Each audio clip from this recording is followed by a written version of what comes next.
What's up, everyone? Welcome to the Unstoppable Baller podcast. This is a very special episode that's very near and dear to my heart. But before I go into that, if you are new here, the Unstoppable Baller is a place for anyone to improve their resiliency in their body, injury prevention, and also athletic performance. Now, beyond that, most people come to the Unstoppable Baller at a desperate place. They're thinking, man, I have this injury. I can't move the way I used to. I'm trying anything and everything to get over this injury or pain, but nothing seems to be working. Now, this is the typical athlete, the typical client that comes to see us.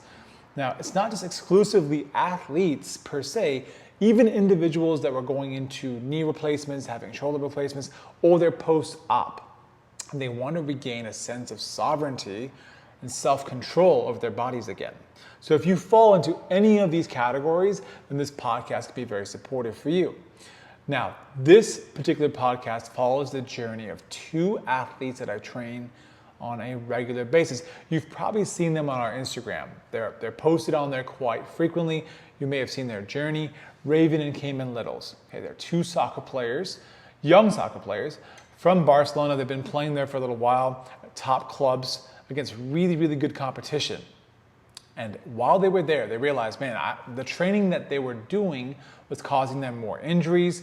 They were getting more and more pain, more restricted, more tightness, and they couldn't move on the pitch the way they wanted to in their sport. And that was really frustrating for them. So they would both be dreaming about, hey, what would it feel like if I could move how, when, and where I wanted on the pitch? What would that feel like? Is that possible? And so they started to dream that way. And as they were dreaming that way, their dad happened to meet me. And we had this whole journey of meeting back and forth for a little while. And then it turned into a very serious conversation. The boys said, we want to go pro. They want to play pro soccer. But in order to play pro soccer, they had this big limitation, this big obstacle in their way. That was their body. Their body was is and was their greatest asset. But to a coach and to a team, if there's injuries, if there's pain for whatever reason, they're simply seen as a liability. And that's just the truth of the matter. So we're gonna follow Caiman and Raven's journey through going through pressures from coach, pressures from their teammates, from family members, going through all the pain and injuries and chronic problems they've been dealing with for the past few years, how they overcame it, how they had to stop playing their sport for a little while. That was very difficult. And from stopping playing their sport to then being able to gain strength in the areas that they were weak at for the past few years. It took a lot of boldness, a lot of courage to do this. So to watch them personally as a coach for the past year, 5 days a week, every day, for a whole year, they dedicated themselves to this process. And now where they're at is amazing. That dream they had is now actualizing. They can move on the pitch how, when, where they want to. And that's really what it's about. Can they have the freedom to move the way they want to and really perform at the highest level? Okay? So we're gonna follow these guys' journey from when they started, all the old paradigms they had to let go, all the pressures they had to deal with, everyone in their ear saying they should be playing soccer, for them saying, no, we're gonna do this for ourselves. We're gonna take our time so that we don't leave anything on the table. Let's go all in. And I'm really excited to share this journey with you and to share them with you on this podcast, because this is gonna be one of many, many episodes with these two guys. So without further ado, I wanna introduce you to Raven and Caiman Littles. All right, guys, how we doing? Doing good, man. It's always the first question we ask at the gym. It's true.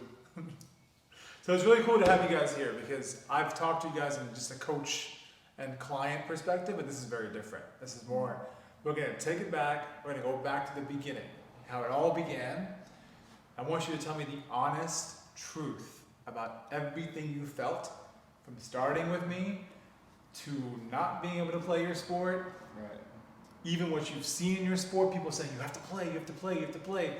And then what you had to deal with not playing, all the way to now, where you guys are in a different stratosphere. Like, you're way more athletic than you were. You overcame a bunch of different injuries and pain points. And you're more explosive on the pitch, you're able to move a lot easier.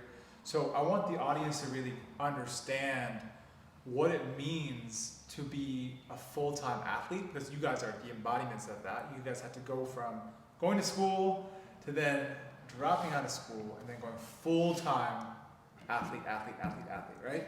So I want to take it back, man. Like, you guys right now, Raven, you're 21, right?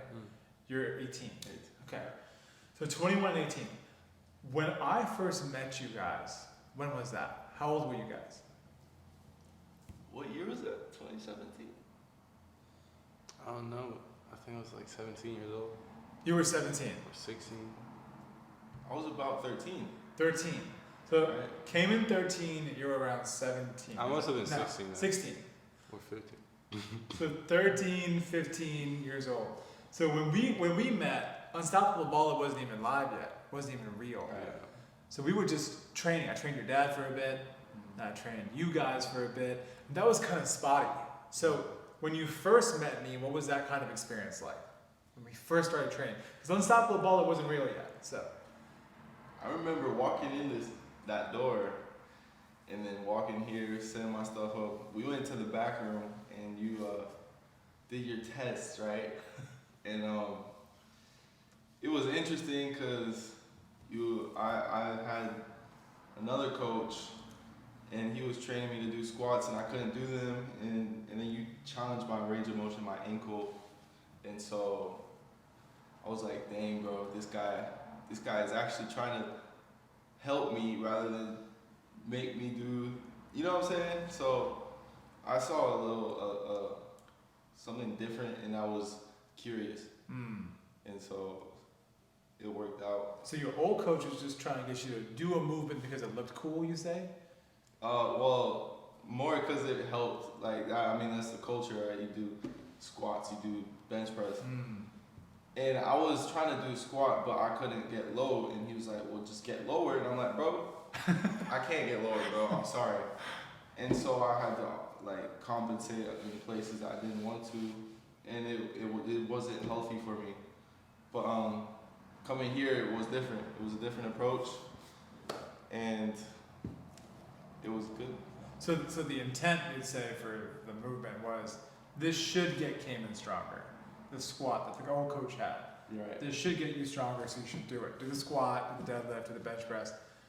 And then you were forced to do it, and then you couldn't really get to the range of motion he was asking for. Is that right? Right. Okay. So you're forced to do it, and then you do it. What were you feeling when you were forced to do it? Like, what was your body feeling? Oh, I was pissed, bro. Because I'm with the bar. Yeah. I'm going down. I'm in a vulnerable position. I'm trying to get lower, bro. He's like, get lower. I'm like, bro, I can't, bro. And so I'm in a position where this guy is telling me to do something I can't do. And I'm like, I don't want to be in this position, so I don't want to go to this guy anymore. Did you get hurt? Well, my muscle, if I kept doing it, yes, I would have gotten hurt. Because my muscles were getting worse and worse. So worse in the sense that it felt stiffer, it felt tighter. Exactly. Okay. So you felt like you were getting worse, and Right. that was the trend. So you did that, and you had soccer, right? So you played soccer a bunch. So how many days a week would you play soccer? Every day? Pretty much, yeah. Okay. So every day soccer, then you had that kind of training. Yeah. Okay. And so what was it like playing soccer with that kind of training? Or just soccer in general? What was your body going through?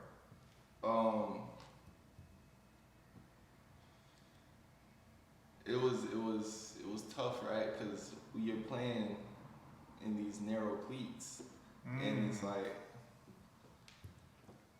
it's just a tough situation, bro. So you're playing in narrow cleats. You said that you felt like you were trying to train like some of your idols, right? Like you had, who were some of your idols? Oh, good question.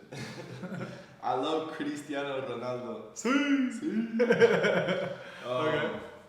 Yeah, Cristiano Ronaldo is definitely my biggest idol Okay. in soccer. I look up to so many people because I mean Neymar, he's a pretty boy, whatever, but his skill, his the way he plays is amazing. And I look up to a lot of guys really in Mbappe. So you try to train like these guys back in the day. I try to move like these guys. Try to move like them. Yeah. So okay, let's piece it together. You had a coach that was forcing you into positions you weren't ready. Then you played soccer every day. You're trying to model your movement after the guys that you idolize, that you loved watching. So you have all these interplay, things that are playing together. So you're trying to move like them. What was it like you trying to push yourself to move like them? Was it difficult for you? What did you find that experience was like? Well, see, when you're 10, 12, you start to look at others and be like, man, how is this person carrying themselves? So I could learn to carry myself, how to carry myself. And so I looked up to Ronaldo and I saw how he was running, how his manners were and stuff like that. And I tried to imitate him. Yeah. And so I try to run like that. Like this? Yeah. Okay. I try to do the strides Mbappe did. Stuff that I saw and it worked, right? Because they're the best. So I was like, okay, I'm gonna imitate them. And I didn't know, but it wasn't helping myself because I'm not the same person they are, and so I can't move like them to be at my best. You know. So what did it do to your body when you tried that? Like, what did you feel? It made me more. It made me compensate more, right? And I was developing stiffness and getting more injury. It's crazy. Okay. And what was that like for you, man? Like, so you had the same coach? So he did like strength coach? Yeah. Okay. So I know you had a whole slew of things happen to you, but what were some of the things you went through when coach was saying similar stuff, I'm assuming, try to push you into positions? Yeah, I remember my right shoulder, doing overhead presses, and it would get dislocated sometimes.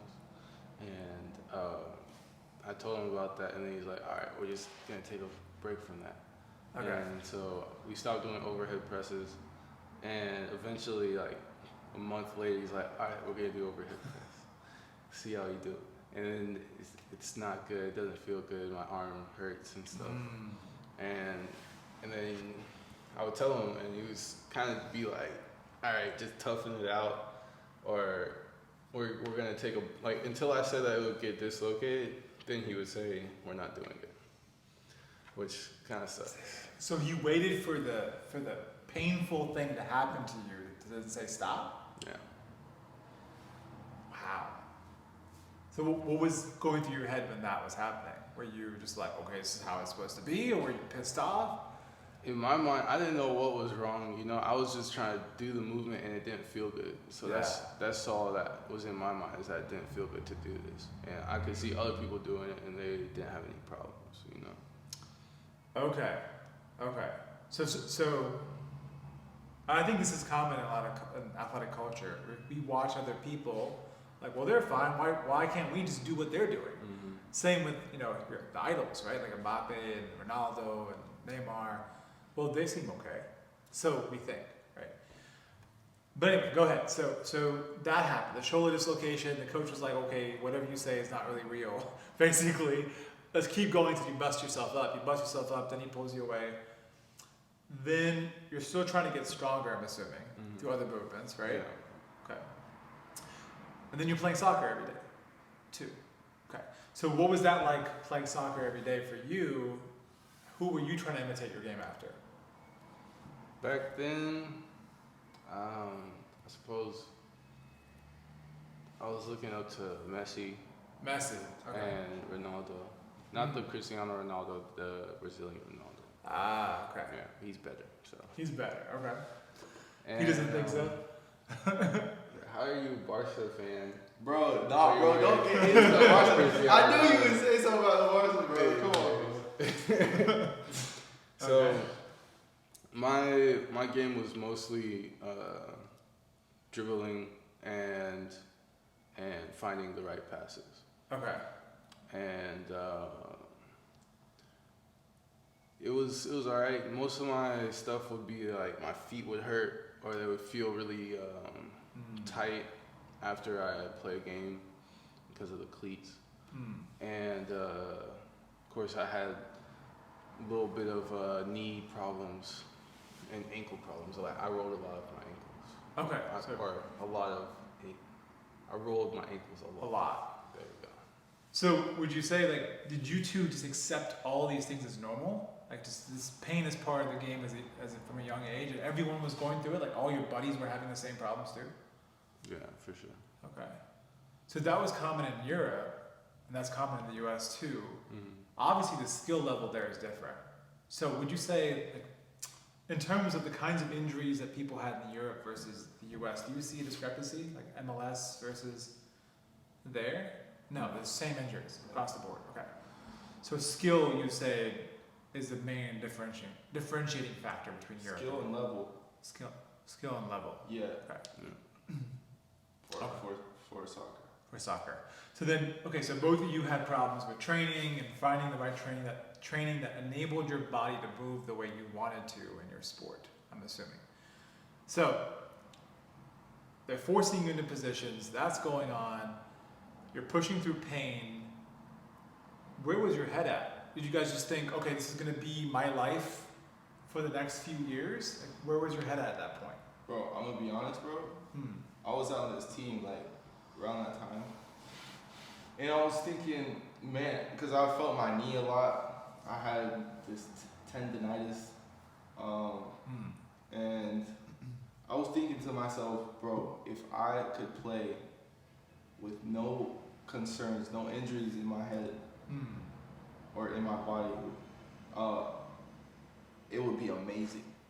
I'd have so much fun. It'd be the dream. And so I always thought I need to have some type of way to get rid of these discrepancies in my body. That's what I kept thinking, bro. So you were already dreaming a little bit, like, man, I really want this experience. Yeah. Would you say most of your friends also had that in their head? Would they tell that to you or not really? No, it's when it comes to things that you don't, like things that you feel, it's not really spoken about. It's more personal from my experience. People don't really tell others all my knee unless it's bad. So it's because I think that comes up more when you're playing with older people or with players that don't really want to play.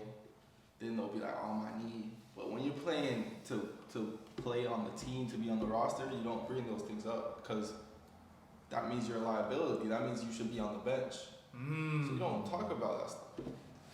So it's purely business too at that point. Exactly. Like you're either an asset or a liability. Exactly. If you're hurt, you're not available to us. Exactly. Damn. So, yeah, wow. So did they have a really good physio team for you guys at all? Like a physical therapy team, a doctor team? They did. When I got my tendonitis, I had to go somewhere else, but they had a cryotherapy. No. Like the ice thing? Chiropractor. Okay. Yeah. They had a chiropractor. That guy was great. Okay. That guy was great. But yeah, they had a decent team. Okay, so you had a chiro, then you had your strength trainer. Okay. And you were dreaming about being able to move without any problems. That's what you're dreaming about. So where were you at that point? Were you thinking like, man, it's gonna be the rest of my life is gonna be like this. I'm gonna always be in pain. My shoulder's gonna be janky. My knees, my feet. What were you dreaming about? The injuries weren't really on my mind way back then. Okay. It was only until recently that it was like, whoa, I'm rolling my ankle a lot, and these cleats aren't helping me. Like, I can't find the right cleat. I went through so many shoes, so many cleats trying to find one that would fit my foot right because they keep changing them and making them thinner and squishier and less stable. So. Okay, so you have, going back to what Caiman was saying, would you say that people bringing it up, if someone brought up, yo coach, my knee's bugging during a drill, or hey, my ankle is messed up, you would be kind of ostracized? Like you'd be like, well, you're the weak one, get out? Like, is that what it is like? 100%. 100%, okay. Would you say that's the culture in soccer? And all sports? I mean, it's not like that cutthroat, but they'll definitely be like, all right, you just need to run. Just run. You don't need to train with people because then you'll get more hurt. So you got to run on top of the injury that you have. Bro, it's about being the best person that the coach. Like, it's about how the coach sees you. The coach has to like you, bro. Okay. And things start adding up, and I'll say when you get along with your peers, that's a plus. Okay.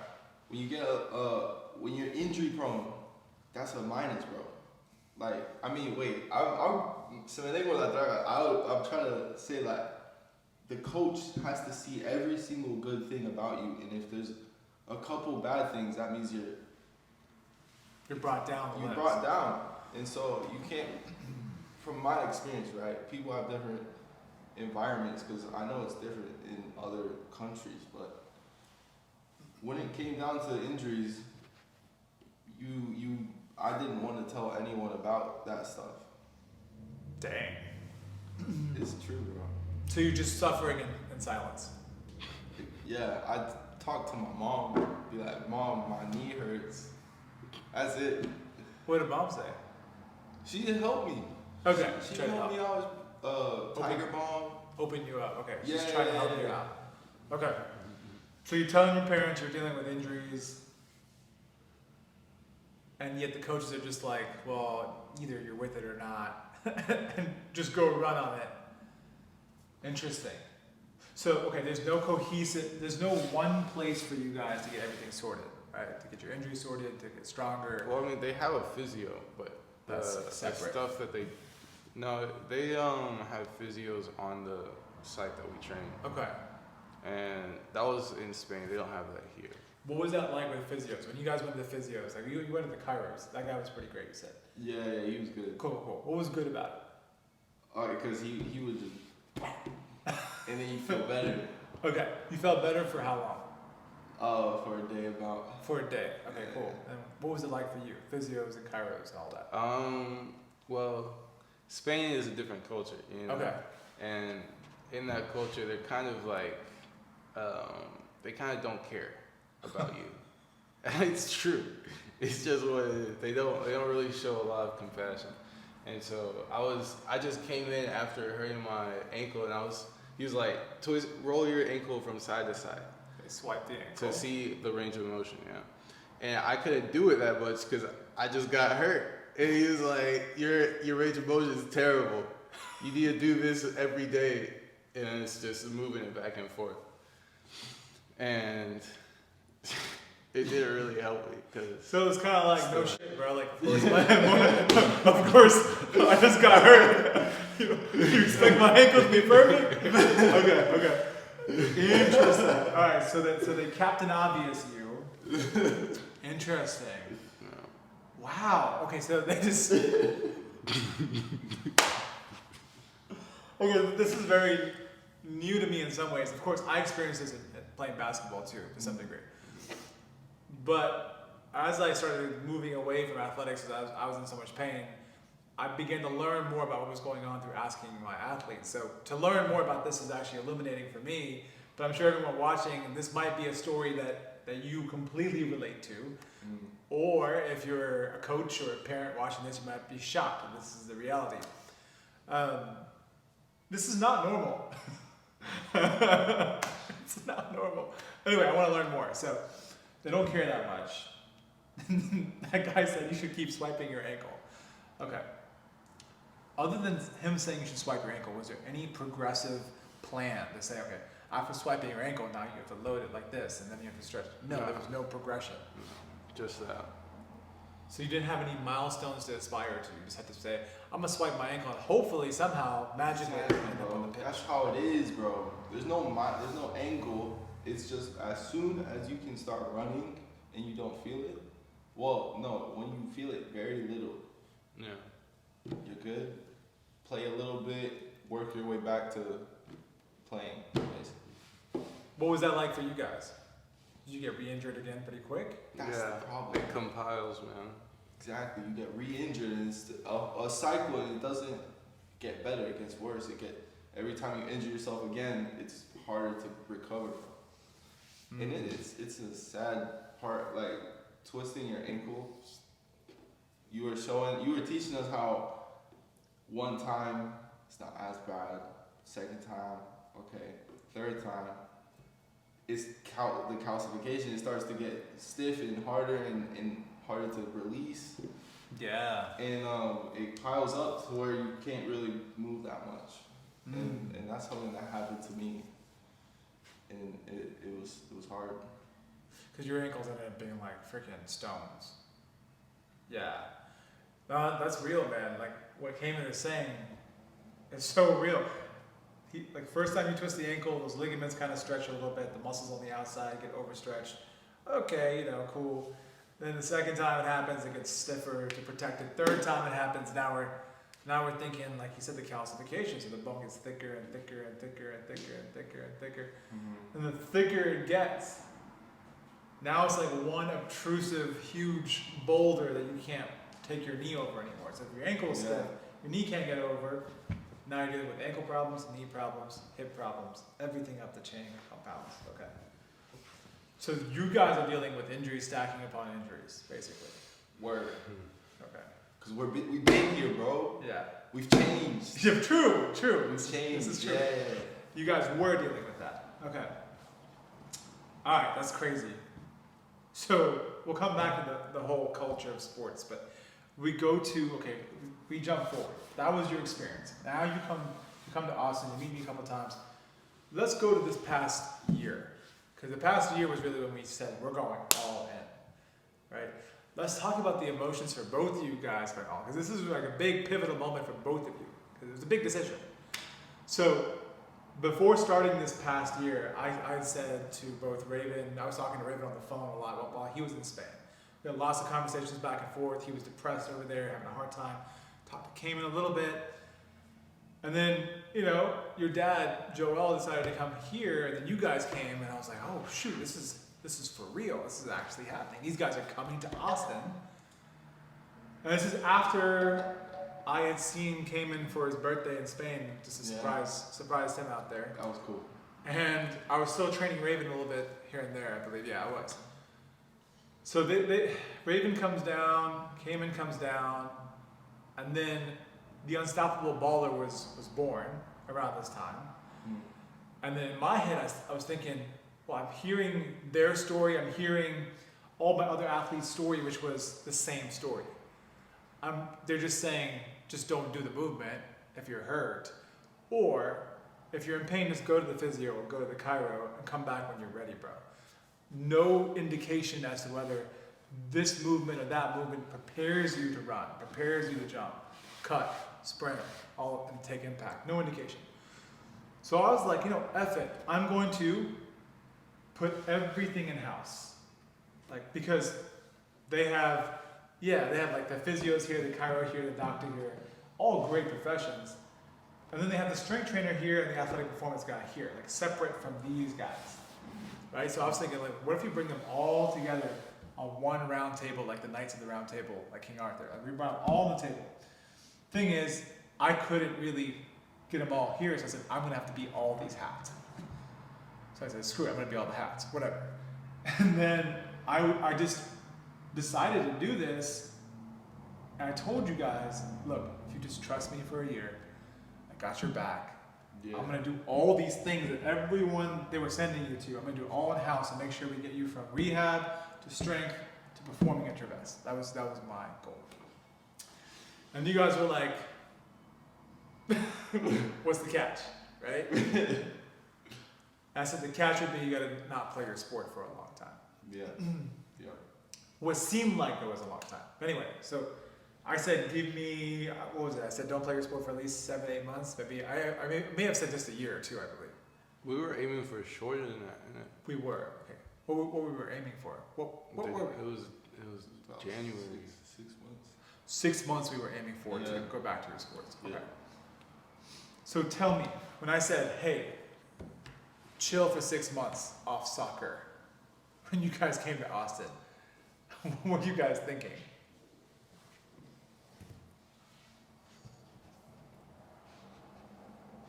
My story's crazy. My story's crazy, bro. Who wants to go first? I mean, I think the people want to know because they're probably dealing with the same dilemma. Like, oh, should I keep playing? Yeah, it's hard, bro. It's a hard decision to make. To not play your sport, even for 6 months, and we think longer than that. Even for a week for some people, right? Well, honestly, it wasn't that bad for me. Okay. The thing is, okay, like taking time off the sport, I understood where we were going and what needed to happen. And I also was looking forward to 6 months. You know, I was like, all right, 6 months. I'll be back in 6 months. The big issue that I was having is not having my sport. Because my sport is like, it gives me a high, you know? It makes me feel really good whenever I play and I have fun. And so without that there, I was looking for that in other things. And those other things would lead me to having regressions in here in the gym because I would be doing silly stuff. Okay. Right, so for you, the 6 months was like, all right, that's not too bad. But then not having, would you say soccer is like an outlet for expression for you too? Like you're able to express yourself? Sure. How about you? What does soccer mean to you in terms of expression? Is that a form of expression? It's I don't know how to explain it. Yeah. I'm just obsessed with the game. It feels so good to play and to connect. And I don't know, something about playing it. It's such a simple thing, but something about doing that game just it's amazing. It's amazing. Feels great. You know, the more athletes I talk to about playing their sport, I hear such similar things. Like, I don't know what it is about it. They all, but I just have to do it. That's what it is. Which is a good enough reason in and of itself. Like, you know, but sometimes, shout out to Rayhan. I asked Rayhan, one of our other clients, like, who are you without soccer? He goes, I don't know, bro. I don't know. he freaked out. Like, I don't know who I am without soccer. And so he's been having this mental breakdown not being able to play because he just started doing intensives with us. And I think this is the case for a lot of athletes when they cannot play for a bit. They're like, well, who am I now? If I'm not this person that I've built my entire identity around. Right. Who am I supposed to be? Am I just like everyone else? And then they're like, you know, is that a bad thing? So all sorts of questions, right?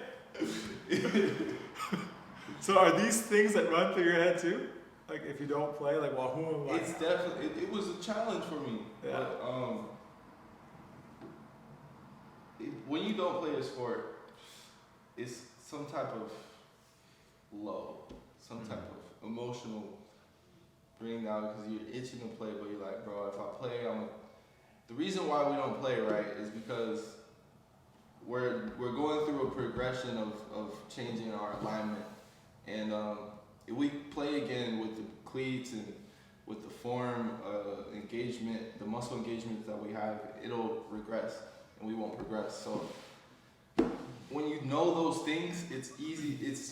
It's a good pillow to be like, okay, I'm doing this for the bigger picture, but it's hard to keep going back to that pillow and getting up and then falling back to that pillow, and it's a hard process that everyone that's gone through this program deals with. Like it's just, it is what it is, but Yeah. it makes you a stronger person, man. Yeah. So you stopped playing for a bit. We started doing the beginning of the program, which was like, all right, we're scraping a lot.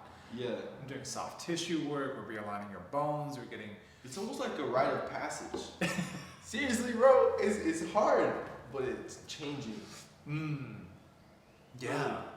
Yeah, it is kind of like a rite of passage because you're having to endure a lot of discomfort.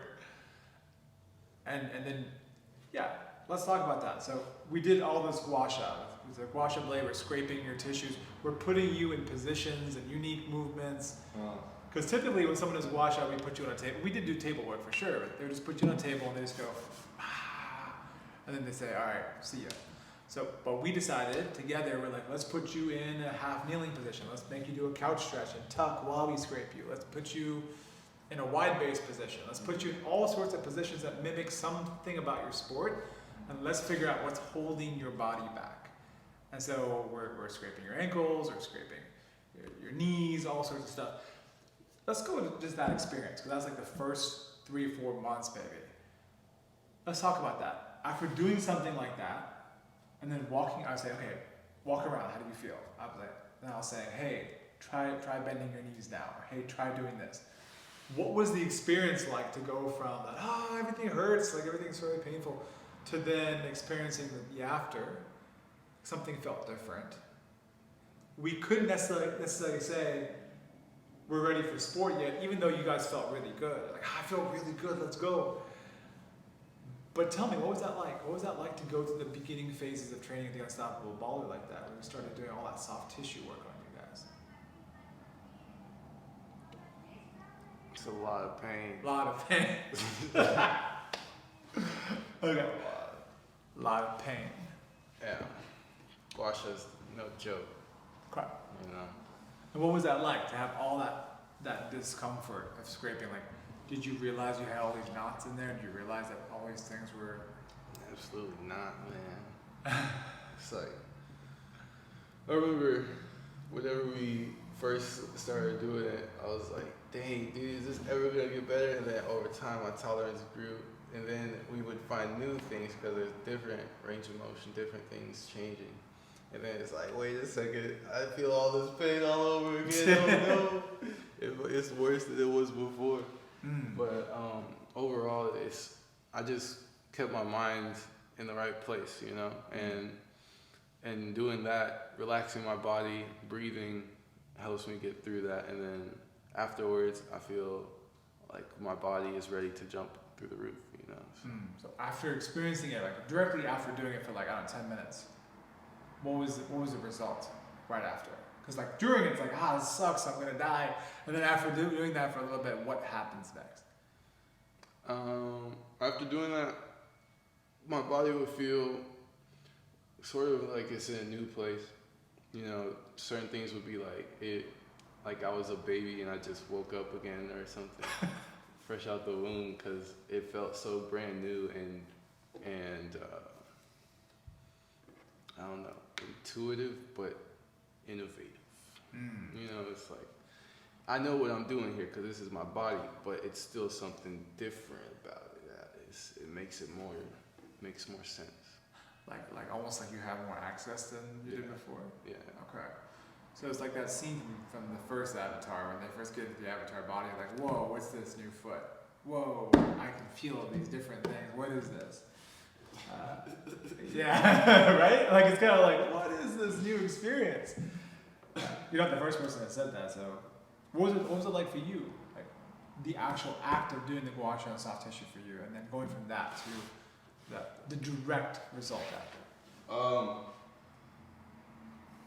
There's been many times where I was like, bro, why, bro?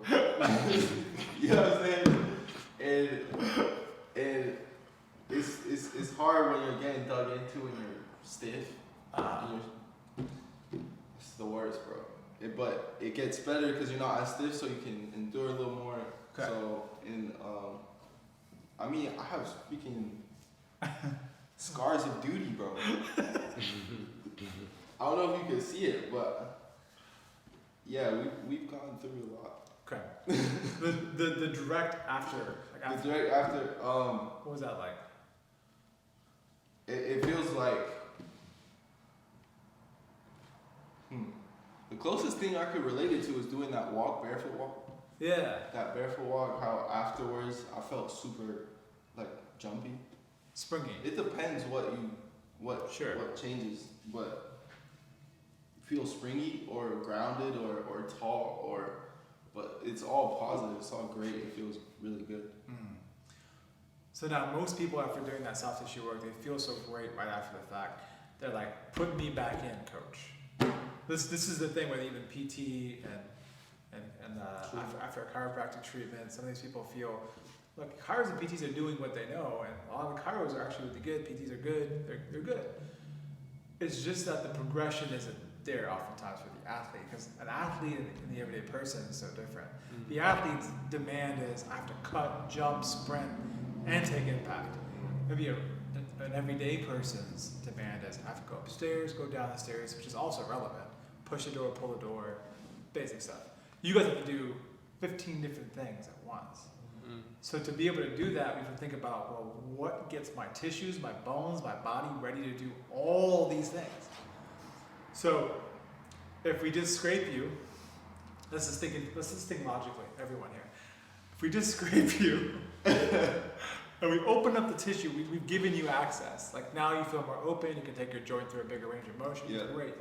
Does that get you ready to jump, cut, sprint? Because how does that relate to jumping and cutting? Like, yeah, sure, it gave you some more access, but doesn't mean your tissue and your joints are ready. It feels like that. There was a point, because there's so many things that you've Yeah. thought of. Yeah. There was a point where I didn't want to do gua sha, I wanted to do, how do I put it, movement with some type of digging. Yeah.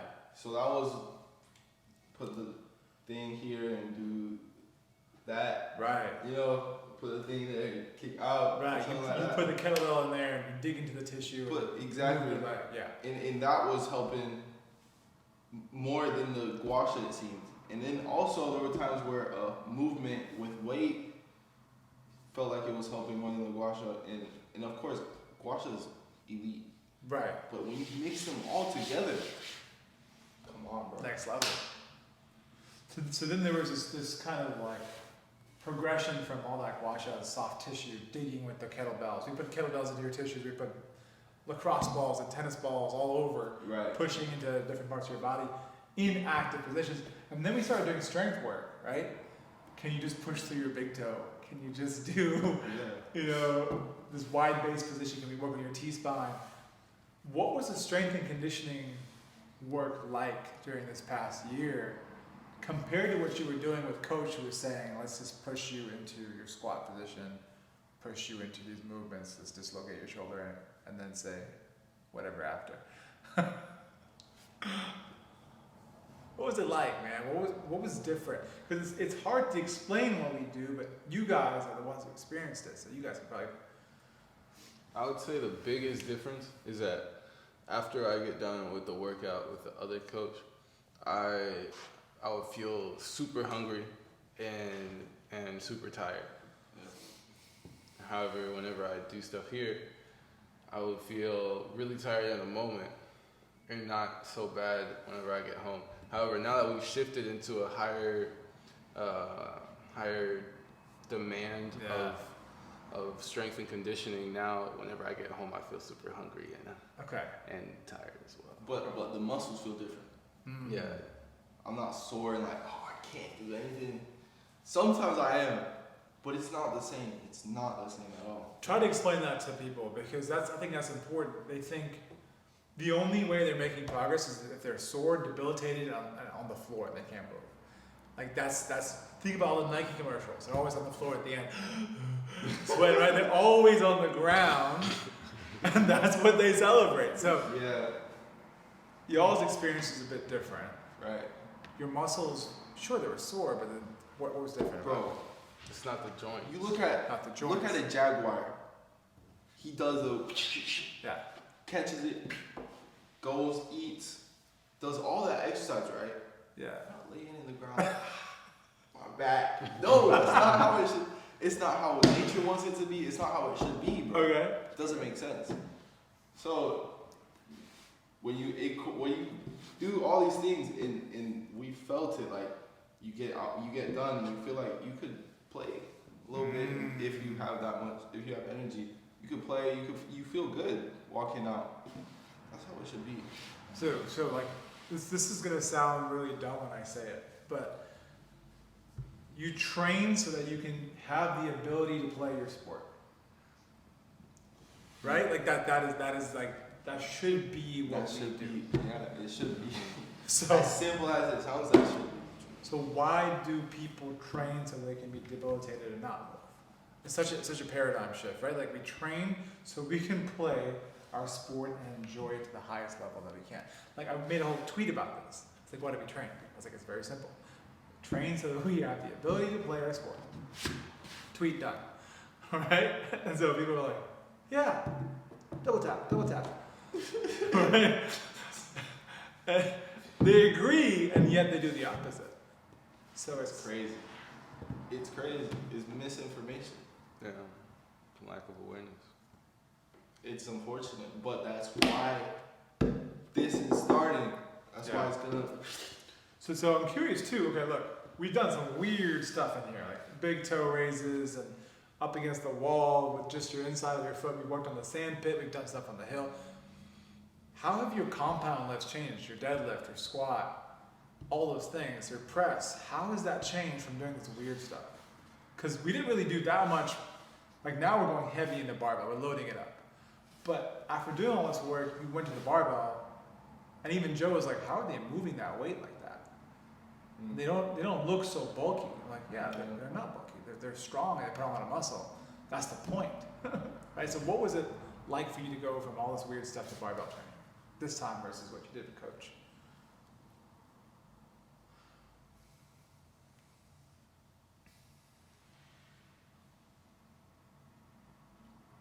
It felt cool. Felt cool. Wasn't too hard. Wasn't too easy. Cool. It was a challenge. Cool.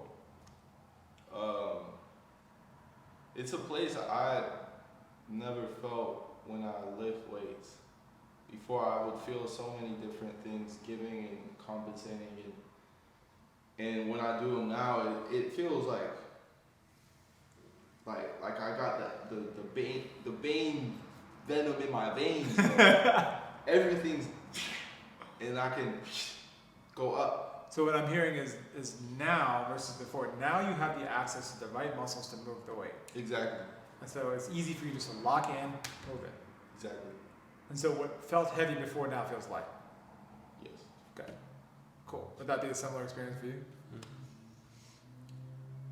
I think that's the shift that I see with a lot of athletes. Like they don't do deadlift or squat for a while, but they have a 15-pound PR somehow. When they come back to it, they're like, how is this possible? This goes against everything they've taught us. This goes against conventional lifting wisdom. Right. I've gotten ostracized and said I'm crazy, I'm a kook, I'm a quack for saying that you can, for saying that you can get stronger in a barbell lift without doing it. They're like, what? That sounds stupid.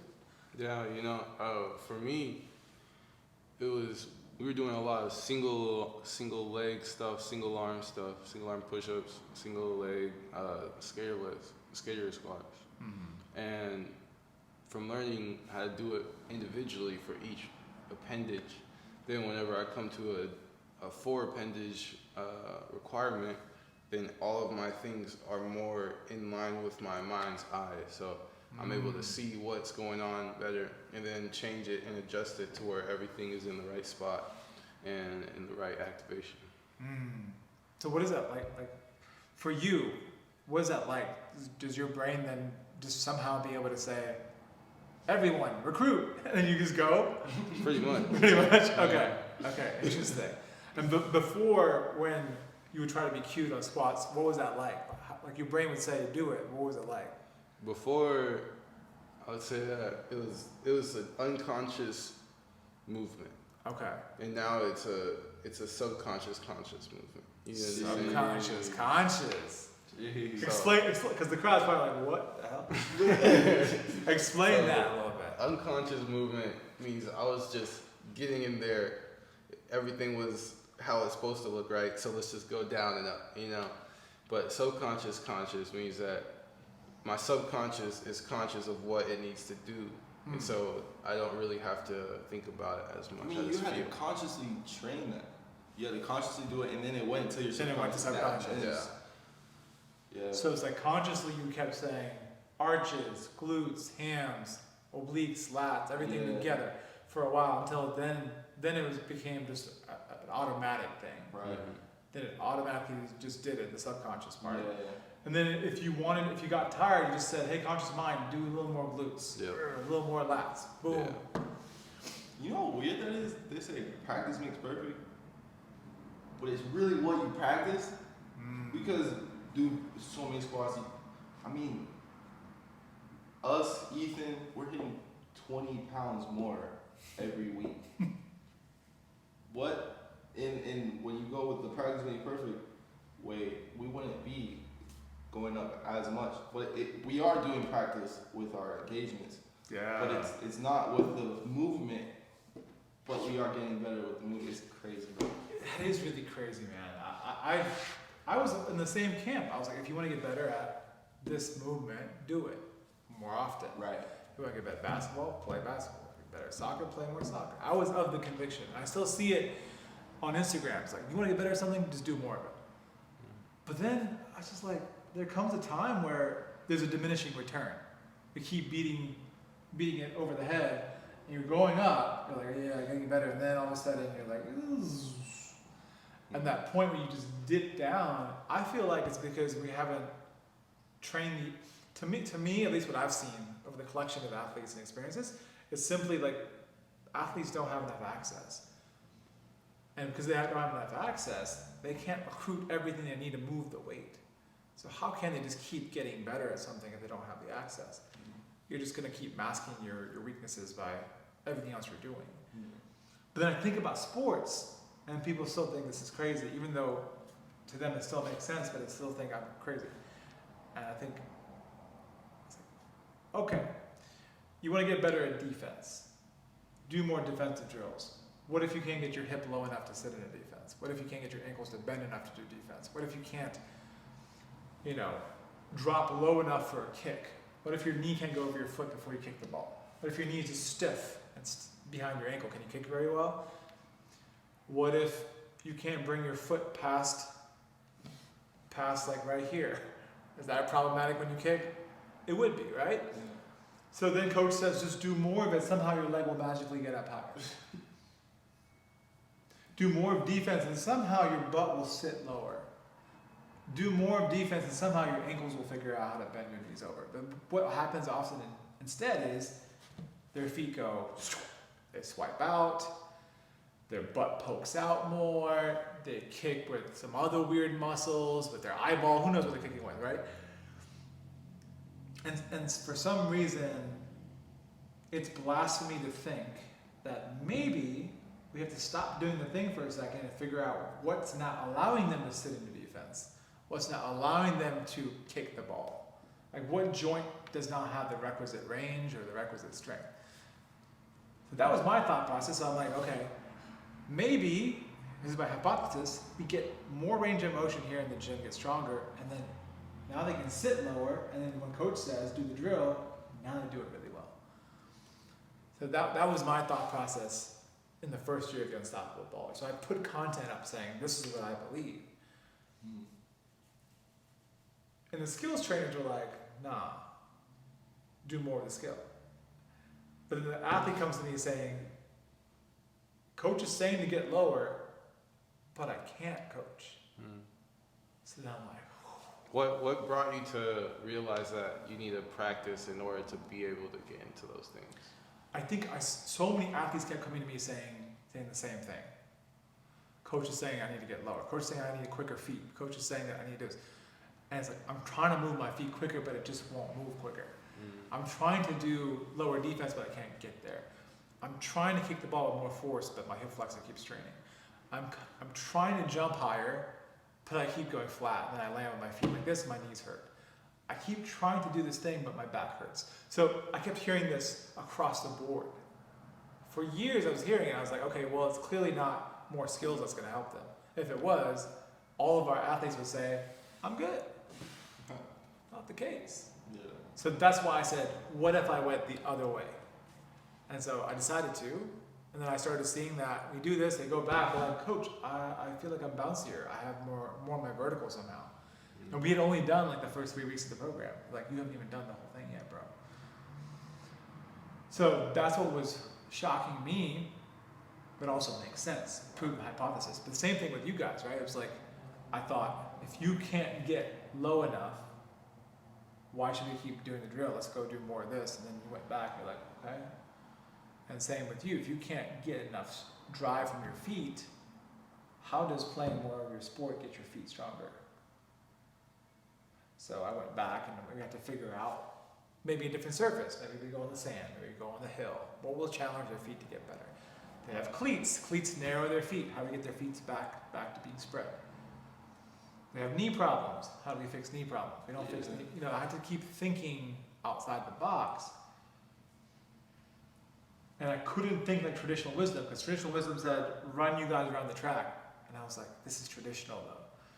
And even though at the time I was like, this is conditioning, in my mind I was like, this is not right. But I let the coach at the time. Tell them about that. Huh? How we were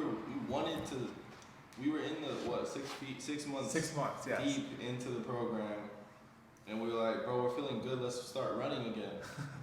And we went into the track and it was horrendous. Like my upper body was doing different things in my lower half. Like it was bad. So and then we had to stop running. That was interesting, man. I want you to speak actually more about it, because it was like so much had been accomplished in those 6 months. Like your bodies had changed a lot. Right. Muscle was being put on. You guys were getting stronger. Your mobility was better, and yet running wasn't up to par yet. So people think 2 weeks after an injury, back to running, we're good. You guys have been running your whole life. You guys have been playing sports with high-level players in Barcelona. Technically, according to conventional wisdom, I don't know, a month you should be good. But 6 months, you guys also had a lot more awareness. You're like, doesn't feel right. So what was that like? Because I was sitting there like, oh my God, we have to change this. But what was it like for you guys? Disappointing? It was pretty disappointing. It was a big blow to the ego, 'cause at the time we were like, we're getting so much stronger, we feel so good, and we go out there, and I was having problems with my knee, and I felt like I had to go take more steps back to move forward, and that of course hurts the ego, and I'm like, no, gotta get it, more work. Oh, there's so much. What can I play my sport? I just want to play, man. Yeah. But when you face the facts, and that's what we need to do, and listen to yourself and find out what the answer is. Because I think that's important. You said you have to face the facts, because I think it's very easy for an athlete to say, well, you said this is how long it will take. Right. I've said that to you. Yeah. And like, look, rightfully so, like, because most like doctors and PTs and everything, they give you a timeline. Oh, maybe like 3 months you'll go back. 6 months, go back. But have we ever stopped to ask, what indicates that I'm ready, doc? Yeah. It's crazy. It's crazy. Like, we don't ask that question. And that's the most important question. Doc, how will I know? Just 3 months. 3 months, you know. They say you feel no pain. You feel no pain. And then you feel pain still. Yeah. So again, these are just objective questions. Now after working with Caiman and Raven, it's been like, I've had to really preface it with,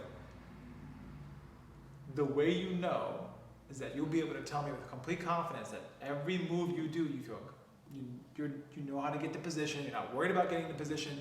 You're not in pain. You have no worry about tweaking constantly. You're going to feel so confident that you'll know you're fully ready. You'll know when you really know. That's what I'll say.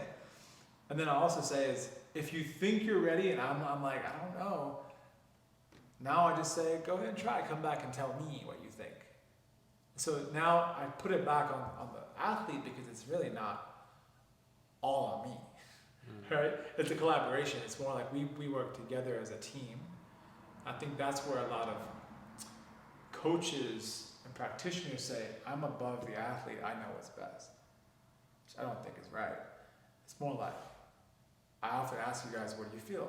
What's going on today? Hey, like, do you feel this muscle or that muscle? What do you think we need to improve on? And so it's a collaboration consistently back and forth.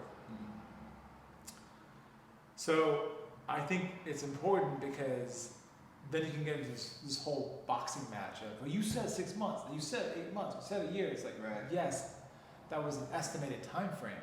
But the caveat is we have to make sure that things are actually in place. Do we want subpar or we want the best? If we want the best, we have to keep working together toward that best. So that's the thing, the biggest shift for a lot of you watching is that it's not about time frame. It takes what it takes.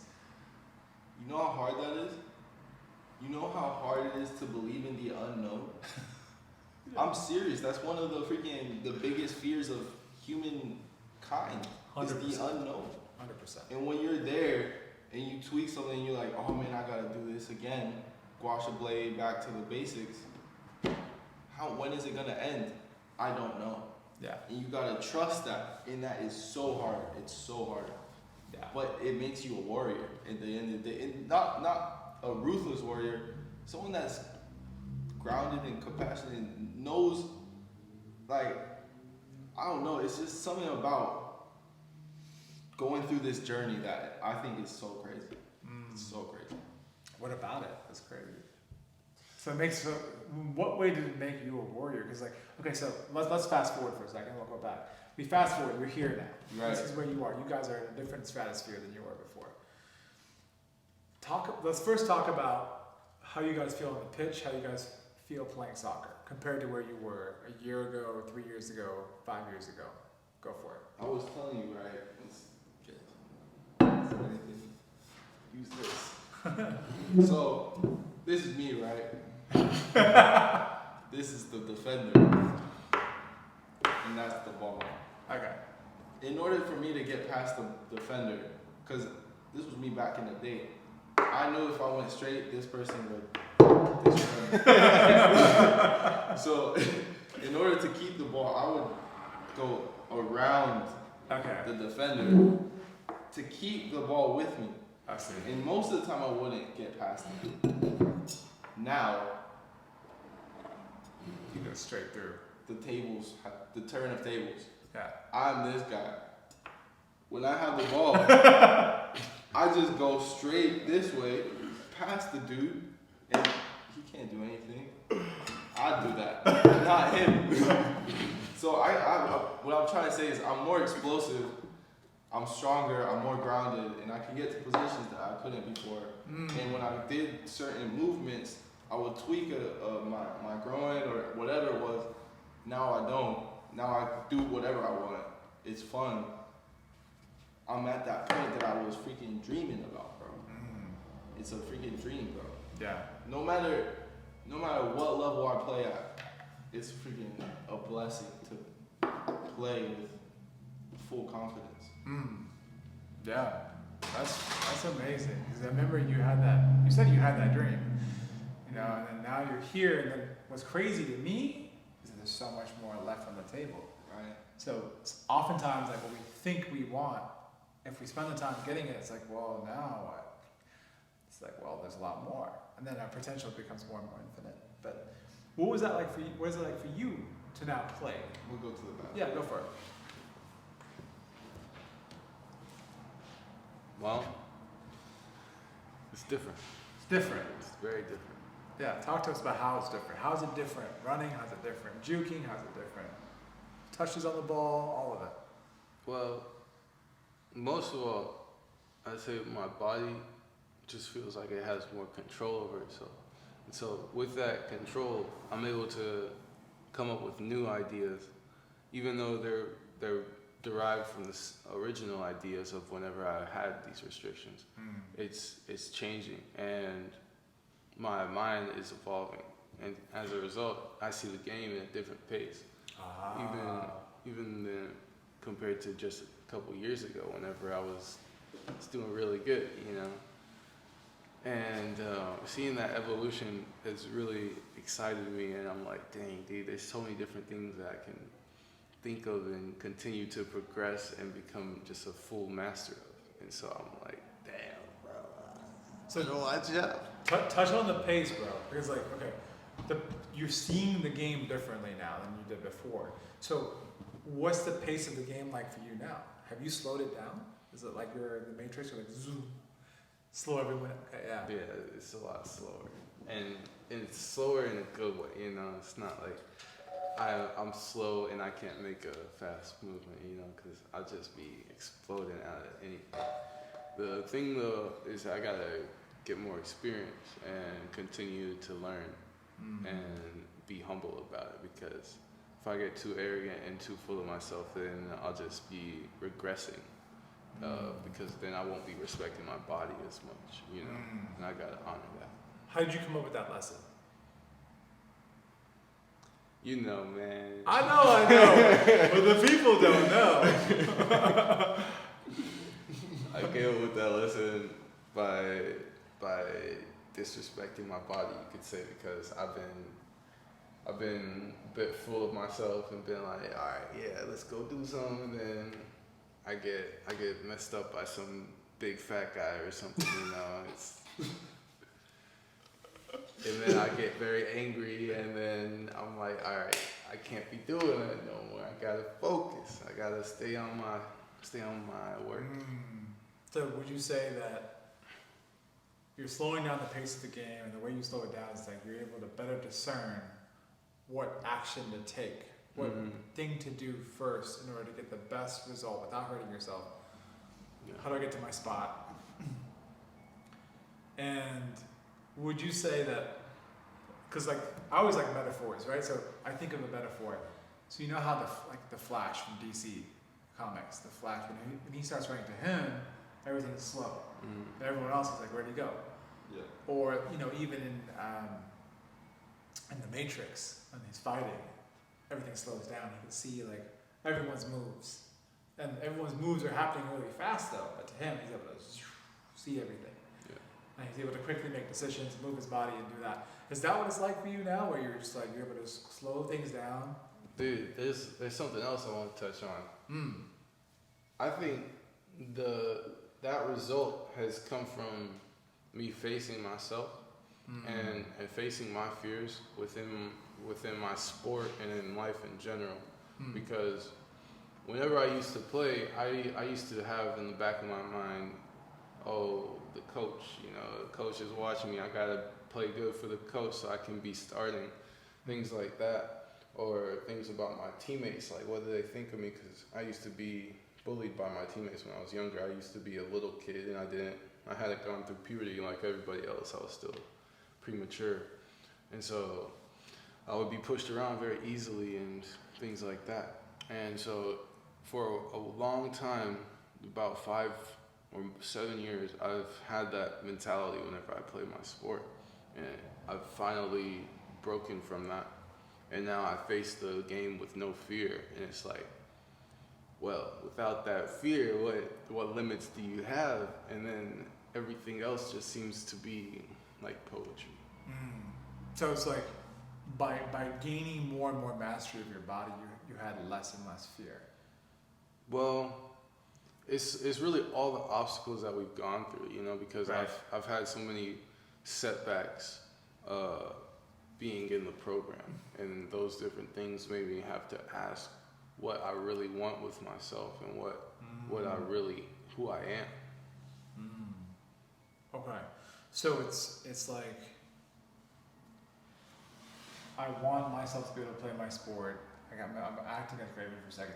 Tell me if this is accurate. I want to play my sport unencumbered, without stopping. I want to play it in the best way that I can and without hurting myself.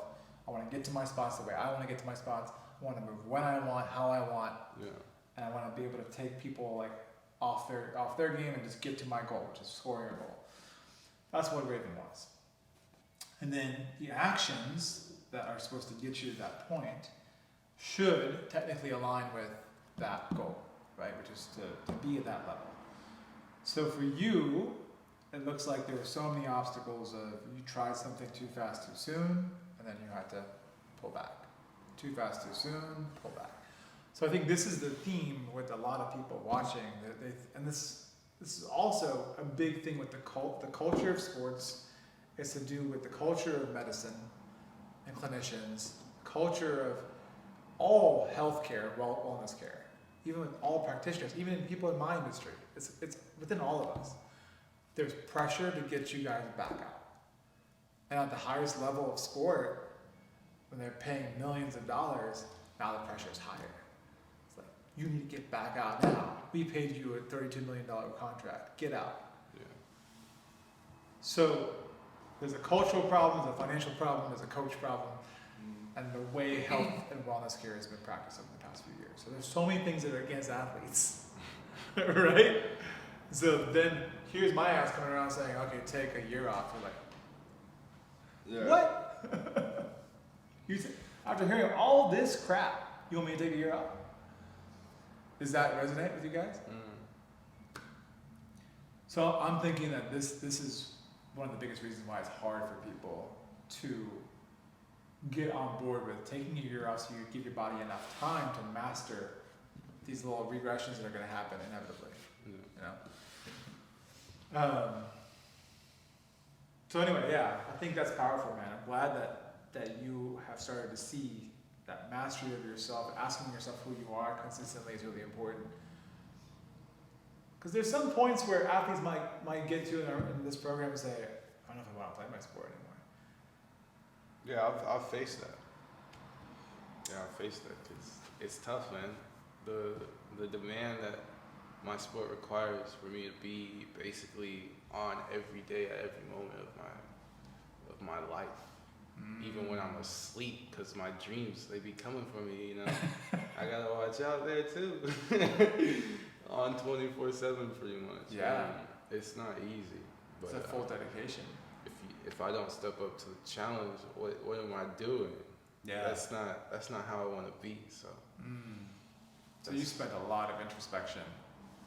A lot of times reflecting. Yeah, that's how I live, bro. Wow. So again, people watching again, like there's so many levels to an athlete. There's introspection. The mind is such a big piece. They're not just brutes running around kicking a ball or dunking a basketball. There's so much that goes into being an athlete. You question who you are. It's a whole journey. Like you're a hero in your own movie, and you have to figure out how to be the best hero you can for yourself. And it's like every anime, it's every movie where you're having to face all these obstacles and challenges, and you get back down. But eventually you get to this next level, and even at this level you face a new challenger, someone that's even crazier. This is the classic Dragon Ball Z, the classic. Oh my God. Right? It's like, man, I'm the strongest I've ever been. Right. And then someone comes along and is like, boom. Right?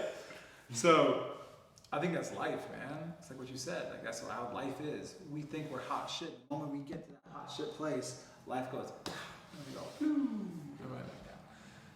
So I think the unstoppable baller in a lot of ways is a humbling experience. And I think even doing the most simple of movements, people have to face that. Why am I so weak here? Why is this so hard? I don't want to do this. I just want to run. You know? Yeah.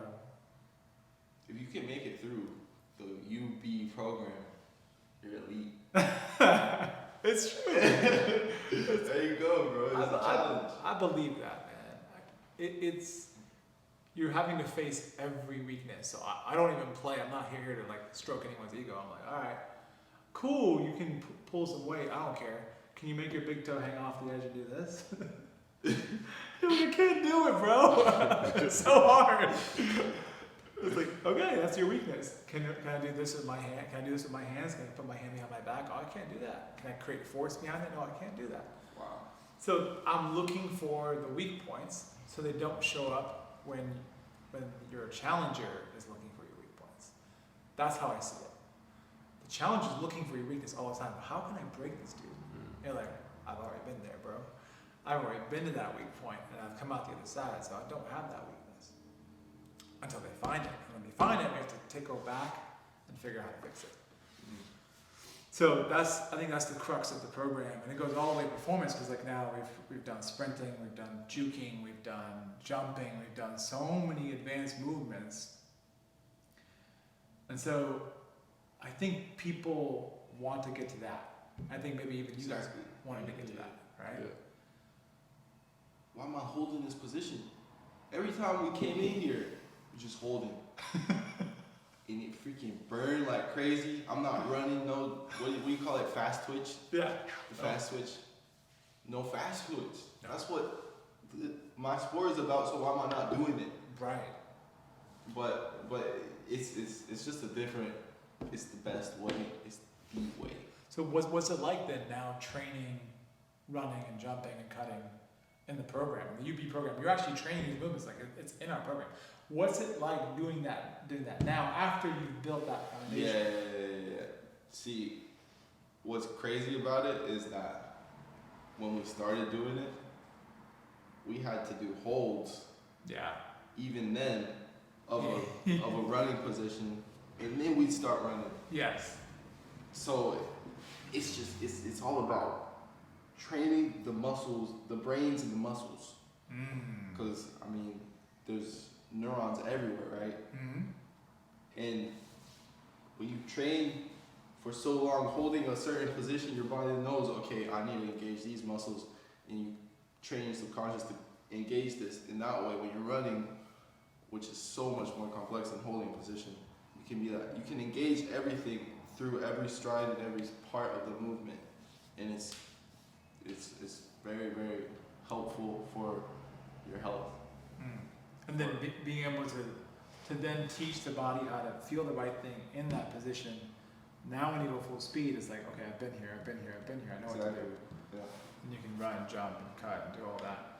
Faster. Better. Which is counterintuitive, right? You're not doing fast twitch. It's crazy. But somehow. It's faster. crazy. Yeah. But anyway, yeah, I think I wanted people to understand the basic experience of you guys today. Like, what is the basic trajectory? There's so much more to talk about, but I think I want them just to understand the basics. We're going to do round 2, round 3, round 4, round 5, because the story gets interesting. And we can basically take one part of y'all's training and just talk about only that for the whole podcast. True. We could take the mental part of this whole thing and talk about only that. Right. Right? There's so many things, but this is just the basic overview of the journey of the UB program for you guys. There was a whole part where you had to decide whether you also wanted to stay in Austin. That part was crazy. Yeah, that was insane. There was a whole part where you were so damn depressed that you didn't know whether you wanted to do anything. That's another important thing. People should know that no matter how young someone is, because older guys are like, oh, they're so young, they should be able to do this. Like, well, he shouldn't be depressed. He's young. It's like, what? So you're invalidating this guy's entire experience based on their age. This makes no sense. Anyway, so I definitely want to do round 2 with you guys. I appreciate you guys being out here on a Sunday evening. It's a pleasure. It's our pleasure to be on this podcast. Awesome. Well, they're also helping me do this podcast. That's even better. But I'm looking forward to more conversations. We can even do it to where it's you guys, it's Kenny in here. We have a bunch of guys talking. Yeah, so we get a fun round table. I think the beautiful part is when you see all these guys together, you'll probably laugh at how similar they are. And they'll probably laugh at how similar their experiences were because they don't know what I've been dealing with Kenny or with Ethan or with Joe. We will meet all these characters over time, or Danny or with Phil. So thank you guys. Any finishing remarks for the people out there? Stay patient. Believe in yourself. Stay true to you. All right, guys. That's it for the podcast. We'll see you next time. Peace.